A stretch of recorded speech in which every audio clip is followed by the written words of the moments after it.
اس کی کردار کشی کی کیمپین ہو، اس کے علاوہ عمران خان کا کوئی پازیٹیو نام نہیں لے سکتے. اور وہ سارے بڑے بڑے جو جہاد کرنے والے تھے آزادی رائے میں، وہ سب چپ کر کے بیٹھے ہوئے ہیں اور اس کے ساتھ اس کا حصہ بنے ہوئے. تو میں یہ کیوں کہہ رہا ہوں آج کہ یہ جو میرے اوپر کیسز ہیں اور یہ جو آگے جس طرف جا رہا ہوں، میں اس لیے کہہ رہا ہوں کہ اسی وجہ سے آج سے 27 سال پہلے میں نے اپنی انصاف کی تحریک شروع کی تھی. کیونکہ میرا ٹائم ساری دنیا میں گزرا تھا، مغرب میں، برطانیہ میں تو ان کا سسٹم سمجھ گیا تھا. تو میں تو بڑی پہلے اس نتیجے پہ آ گیا تھا کہ جس ملک میں انصاف نہیں، قانون کی حکمرانی نہیں، رول آف لا نہیں، وہ ملک ترقی نہیں کر سکتا، وہاں خوشحالی نہیں. میں اس نتیجے پہ پہنچ گیا تھا اور اس لیے میں نے پھر 27 سال پہلے اپنی تحریک شروع کی انصاف کی. اور آج میں صرف آپ کے سامنے یہ بتانا چاہتا ہوں کہ یہ دیکھیں کہ جب طاقتور فیصلہ کرتا ہے اس ملک میں تو کیونکہ وہ قانون کے اوپر ہے، وہ ہر قسم کا ظلم کر سکتا ہے کمزور کا. اب یہ سب کچھ ہو رہا ہے کہ کہیں عمران خان گھٹنے ٹیک کے ہمارے پاس آ جائے کہ سر جو آپ کہتے ہیں میں تیار ہوں.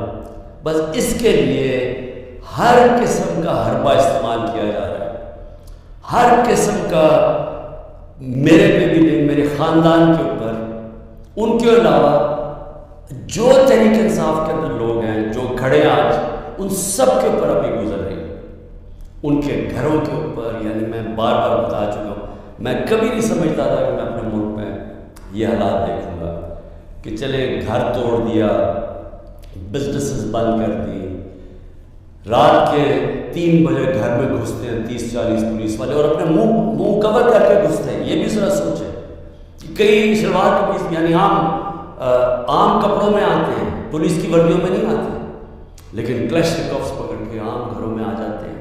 وہاں بچے ہوتے ہیں، وہ کئی بچوں کے اوپر کیا گزرتی ہے وہ جب دیکھتے ہیں.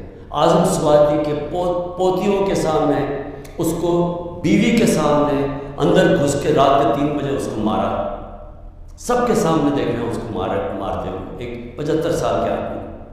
اور صرف اس کی غلطی تھی کہ طاقتور بادشاہ سلامت کے اوپر ایک ٹویٹ کر دیں کہ بادشاہ صاحب شکریہ آپ نے NRO دیا ان چوروں اس کے اوپر. یعنی یہ حال ہے یہاں کہ سینیٹر کو بھی نہیں بخشا، وہ آدمی جو اپنی کمائی کر کے باہر سے پاکستان آتا ہے اس کو بھی نہیں بخشا. یہ بھی نہیں دیکھا کہ اس کی بیوی تھی، اس کے پوتے تھے، ان کو بھی نہیں دیکھا، سب کے سامنے مارنا شروع کر دیا اور پھر جا کے ننگا کر کے ٹارچر کیا. یہ صرف ایک طاقتور دہشت پھیلا رہا ہے. اور وہی طاقتور جب وہاں جاتا ہے کہ یورپ کے اندر، تو وہاں جب اس کو کچھ کہتا ہے تو چپ کر کے ایسے کر کے معصوموں کی طرح بیٹھ جاتا ہے. یہاں کیونکہ طاقت کی حکمرانی ہے تو یہ جو مرضی چاہے کر سکتے ہیں. تو اس کا اعظم سواتی کے علاوہ جو لوگوں سے کیا جا رہا ہے، میں کتنی مثالیں دیتا ہوں، لوگوں میں گھروں میں گھس کے جو کرتے ہیں.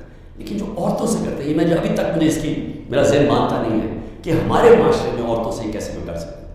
اور یعنی میرے اوپر اچھا کیسز ذرا سنا، کیسز کیا ہے عمران خان کے؟ میں بتا بیٹھا ہوں کہ جی کیسز یہ ہیں 9 میں، سب کو پتا ہے کہ 9 میں پکڑ کے مجھے انہوں نے جیل میں بند کر دیا. میں تو 3-4 دن مجھے پتہ ہی نہیں کیا ہو رہا تھا، کیونکہ مجھے نظر بند تھا، مجھے تو کوئی ٹی وی نہ خبریں نہ موبائل فون. وہ جب میں سپریم کورٹ میں پہنچا تو اس سے پہلے مجھے وکیلوں نے تھوڑا سا بتایا اور پھر چیف جسٹس صاحب نے بتایا. وہ پہلی دفعہ مجھے پتہ چلا کہ ہوا کیا ہے، اور مجھے تب بھی کوئی سمجھ نہیں آئی کہ اس کے پیچھے کیا ہم کر سکتے تھے، کیا ہوا، کوئی انتشار ہوا، کون سے ہمارے لوگوں نے جا کے توڑ پھوڑ چلایا. تو مجھے آہستہ آہستہ پتہ چلا کہ ہوا کیا ہے، اور پتہ چلا کہ پورا پلان بنا ہوا تھا. یہ پلان کے تحت فالس فلیگ آپریشن، یعنی پہلے وہ اس طرح مجھے اٹھایا اور اس کے بعد پہلے پتا تھا کہ ریئیکشن آنا، اور اس سے یہ جو جلانا گرانا اور یہ کیا، اور اس کی آڑ کے اندر سارے لوگوں کے اوپر بند کر دیا اور میرے اوپر کیسز کر دی. میں جب جیل میں ہوں تب میرے اوپر کیسز کرنے شروع کر دی کہ جی میرے کہنے پہ ہوا سب کچھ. ایک اسٹیٹمنٹ نہیں ہے. 27 سال میں مجھے ایک اسٹیٹمنٹ بتایا کہ میں نے کبھی کسی کو کہا کہ آپ توڑ پھوڑ کریں.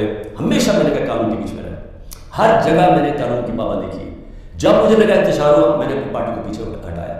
جب ہماری پارٹی کراچی میں بننے لگی مجھے لوگوں نے کہا جی کہ جب تک ملیٹنٹ آپ کا ون نہیں ہوگا آپ MQM کے سامنے کھڑے نہیں ہو سکتے، کوئی آپ کی پارٹی کو جوائن کرے گا، کیونکہ MQM سے تحفظ چاہیے تھا. میں نے کہا ہم پارٹی نہیں بنائیں گے لیکن ہم نے ملیٹنٹ ون نہیں بنانا. ہمیشہ یہ میری یہ 27 سال سے میری ہمیشہ یہ فلاسفی تھی کہ ہم نے پرامن اور آئین کے بیچ میں رہا. میری آج اب تک کرکٹ کے اندر دیکھ لیں جب میں کیپٹن تھا ساری دنیا رسپیکٹ کرتی تھی کہ عمران خان وہ ہے جو نیوٹرل امپائر لے کے آیا, یعنی وہ آدمی پہلا کیپٹن تھا کرکٹ ہسٹری میں جس نے کہا کہ ہم اگر جیتیں گے تو ایمانداری سے جیتیں گے. اس سے پہلے ذرا دور دیکھ لیں کہ جب پاکستان جیتا تھا کہتے تھے امپائروں کی وجہ سے چیٹنگ کر کے جیتا ہے. میرا دور دیکھ لیں آج تک کبھی کسی, جب ہمارے اپنے بھی امپائر تھے, کبھی کسی نے نہیں کہا کہ پاکستان ہندوستان کو ہرایا, انہوں نے کہا ہم فیئرنس پہ, آسٹریلیا کو ہرایا انہوں نے کہا کہ ہمیں صاف اور شفاف طریقے سے ہمارے ہیں, یعنی چیٹنگ نہیں ہوئی. تو میں یہ جو کہہ رہا ہوں کہ کیسز میرے اوپر آتا ہے, سن لیں کیا کیسز ہے کہ جی میرے دہشت گردی, ایک کوئی مظاہرہ ہوتا ہے الیکشن کمیشن کے باہر, میں گھر میں بیٹھا ہوں میرے اوپر دہشت گردی کا پرچہ ہو گیا. اسی طرح میں جب جیل میں ہوں اور مجھے کیا پتا تھا کیا ہو رہا ہے, وہ میرے اوپر دہشت گردی کے پرچے ہو گئے. میری یہ جو کیس ہے میرے اوپر القادر کا, یہ کیس کیا ہے؟ کیس یہ ہے کہ کیبنٹ ایک فیصلہ کرتی ہے اور وہ یہ کہتے ہیں کہ جو مجھے ذاتی فائدہ ہوا. ذاتی فائدہ کیا ہوا؟ القادر یونیورسٹی. القادر یونیورسٹی تو 7 مہینے پہلے شروع ہو گیا تھا کام اس میں, وہ تو سارا وہ تو مکمل بھی پہلے ہو گئی تھی. تو مجھے کیسے اس کیبنٹ فیصلے سے فائدہ ہوا ہے اور القادر یونیورسٹی سے مجھے کیسے فائدہ ہوا ذاتی طور پہ؟ یعنی شوکت خانہ 9 ارب روپیہ اکٹھا کرتا ہے ہر سال, مجھے ذاتی طور پہ کیا فائدہ ہے؟ وہ تو ٹرسٹ ہے. اور اسی طرح کبھی کسی نے یہ نہیں پوچھا کہ جو انگلینڈ کے اندر جو NCA کی ڈیل تھی ملک ریاض, جو 190 ملین پاؤنڈ آیا تھا یہاں ملک ریاض کا, کسی نے نہیں پوچھا کہ اس کے اندر سے 18 ارب تو اس نے دیا تھا حسن نواز کو اس کا گھر خریدنے کے لیے. 18 ارب روپے کا گھر خریدا ہے ون ہائٹ پارک لندن کے اندر. پوچھا کسی نے کہ اس کے پاس پیسہ کدھر سے آیا؟ کبھی کسی نے پوچھا ہے کہ یہ جو ان کے 4 مہنگے میفیئر میں اپارٹمنٹ ہیں جو جس کا انکشاف پینما کے جو دنیا میں انکشاف ہوا تھا, انٹرنیشنل انکشاف پینما کا, کبھی پوچھا ہے آج تک ان کے پاس پیسہ کدھر سے ہے؟ کبھی کہتے ہیں جی قطری خط دے دیا کہ وہ قطری کے شہزادے کے باپ نے اور ان کے میاں نواز شریف کے باپ نے کوئی فیصلہ کیا تھا, دونوں مار گیا تو پتہ نہیں کہ پیسہ کدھر سے آیا. پھر کبھی وہ کلیوری فونٹ آ گئی کہ ایک فراڈ کانٹریکٹ دکھا دیا, وہ اس فونٹ کے اندر لکھا ہوا جو اس وقت ایجاد نہیں ہوئی تھی, اس سے اگلے سال آئی تھی, وہ جھوٹ پکڑا گیا مریم نواز کا, وہ کوئی اس کے اوپر کیس نہیں ہے. کبھی کسی نے یہ نہیں پوچھا کہ وہ جو چودھری شوگر مل کا 80 کروڑ روپیہ دکھایا تھا کہ جی کسی دبئی کے بزنس مین نے بھیجا ہے, وہ دبئی کے بزنس مین نے نیب کے اندر لکھ کے دیا کہ میں نے پیسہ نہیں بھجوایا.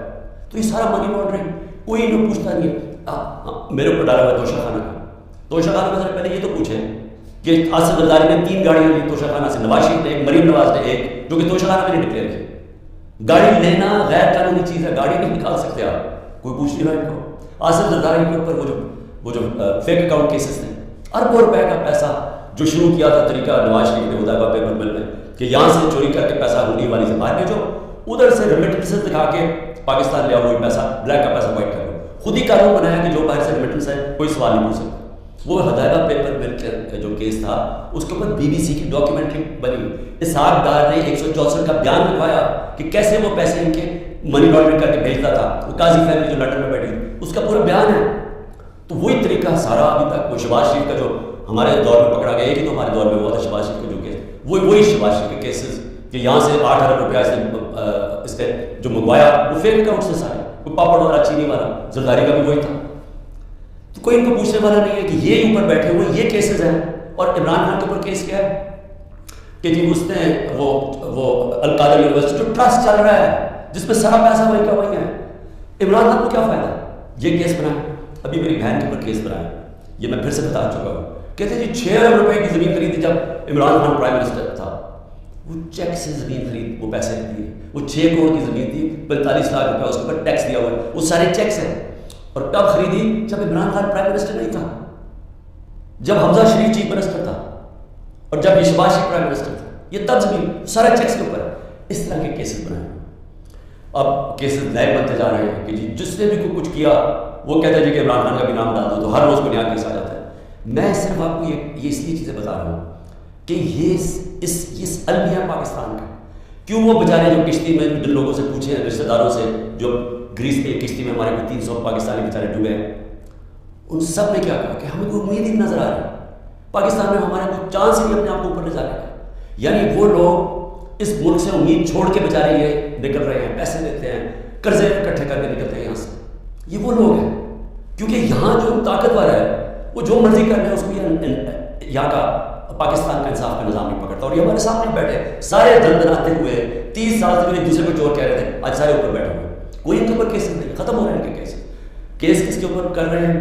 ان لوگوں کے اوپر جن کی پوری کوشش تھی کہ اس ملک میں قانون کی پالسی لکھے. یہ جو لوگوں کے اوپر ظلم کیا جا رہا ہے، جو جیلوں میں بھرے ہوئے جو ہمارے کارکن ہیں، اس گرمی کے اندر چھوٹے چھوٹے کمروں میں کھانا باہر سے جانے نہیں دیتے، ان کو اس طرح کر رہے ہیں جیسے کوئی دشمن ملک کے لوگ ہیں، اپنے لوگ ہی نہیں بلکہ دشمن ملک کے لوگوں سے یہ بھی نہیں کرنا چاہیے. تو یہ سارا کچھ ثابت یہ کرتا ہے پاکستان میں کہ جب تک ہم اس ملک کے اندر اپنا انصاف کا نظام نہیں ٹھیک کرتے، جب تک طاقتور اسی طرح ظلم کرتا رہے گا کمزور پہ، اسی طرح ہمارے غریب لوگ یہاں سے ملک سے کوشش کریں گے یہ کشتیوں میں باہر جانا، کیونکہ یہاں روزگار ملنا نہیں ہے. جب تک ہم انصاف کا نظام نہیں ٹھیک کرتے ہیں سرمایہ کاری نہیں ہونے لگی، سرمایہ کاری نہیں ہوگی، نوکریاں نہیں ملیں گی، اور نوکریاں جب نہیں ملیں گی تو یہی حالات ہوں گے، غربت بڑھتی جائے گی، بے روزگاری بڑھتی جائے گی جو بڑھ رہی ہے پاکستان میں. اور جو طاقتور ہے وہ اپنا پیسہ باہر رکھے گا. یہ ساروں کا یہ جو میں نے نام آپ کو بتایا بڑے بڑے خاندانوں کے سب کا پیسہ باہر پڑا. ان کو کوئی فرق نہیں پڑا کہ روپیہ کرتا ہے، مہنگائی ہوتی ہے، کوئی فرق نہیں پڑتا، ڈالر میں پیسہ پڑے ہوا ملک سے باہر. تو میں آج اپنے پاکستانیوں کو جو آپ کو پیغام دینا چاہتا ہوں یہ کہ دیکھیں یہ جو اس وقت ہم جدھر کھڑے ہیں یہ اصل میں ہے ہمارے مستقبل کی جان، یہ ہماری حقیقی آزادی کی جان ہے. میں پھر سے آپ کو بتا دوں کہ حقیقی آزادی انصاف سے آتی ہے، رول آف لا سے آتی ہے. جب تک ملک پہ انصاف نہیں ہوتا، رول آف لا نہیں ہوتا، اس کا بھی مطلب بتا دوں کہ طاقتور اور کمزور کے لیے ایک قانون جب تک نہیں آتا. برطانیہ کے اندر پرائم منسٹر کو اس لیے نکالا گیا بورس جانسن کو کہ جو قانون سب کے لیے بنائے ہوئے تھے اس کے اوپر وہ فالو نہیں کر رہا تھا. اور وہ صرف اس نے گیٹ ٹوگیدر کی تھی، چوری نہیں کی تھی، صرف گیٹ ٹوگیدر کی تھی کہ سوشل ڈسٹینسنگ کورونا کے دور میں، اور اس نے اس کے اوپر عمل نہیں کیا. اس کے اوپر پرائم منسٹر نے کیا. ہمارا یہاں دیکھ لیں کہ اوپر ابھی ایک ٹیپ جو آڈیو ٹیپ آئی ہے اس میں کیا شہباز شریف کہہ رہا ہے کہ مریم کے داماد کے لیے اس کی ہاؤسنگ سوسائٹی ہے تو گریڈ اسٹیشن لازمی ہوتا ہے، جو ہاؤسنگ سوسائٹی بنائے وہی گریڈ اسٹیشن بناتا ہے. اور وہ کہہ رہا ہے کہ مریم کہہ رہی ہے کہ وہ سرکاری طور پہ بنے، یعنی 70 کروڑ روپے کا عوام کو نقصان پہنچا رہی ہے ٹیکس کے پیسے میں تاکہ داماد کا 70 کروڑ روپیہ بچ جائے. یہ اس کے کنورسیشن پہ ہے اور وہ اس کا پرنسپل سیکرٹری کہہ رہے فکر نہ کرے گی کہ ہم کر دیں گے. یعنی ملک کو 70 کروڑ روپے کا نقصان پہنچائیں گے اور ان کو یہ جو اوپر خاص کلاس بیٹھے اس کو فائدہ پہنچائیں گے. تو اس لیے یہ جو ہماری تحریک ہے یہ پاکستانیوں یہ آپ کے مستقبل کی تحریک ہے، یہ حقیقی آزادی کی تحریک ہے. اس پہ آپ نے نہ گھبرانا ہے نہ دل چھوڑنا ہے. سب سے زیادہ پریشر تو میرے اوپر ہے، کیسز کے اوپر کیسز، جان کو خطرہ لیتا، لیکن میں تو کھڑا ہوں اور آپ سب کو بھی کھڑا ہونا چاہیے. آپ سب کو یہ سمجھنا چاہیے کہ یہ اگر ہم اس وقت اپنی جد و جہد سے پیچھے ہٹے تو یہ ہمارے بچے ہمیں کبھی معاف نہیں کریں گے، اس ملک کا مستقبل ختم ہو جائے گا. اس لیے یہ اب ہے جہاد، یہ پالیٹکس نہیں ہے. میں سارے پاکستانیوں کو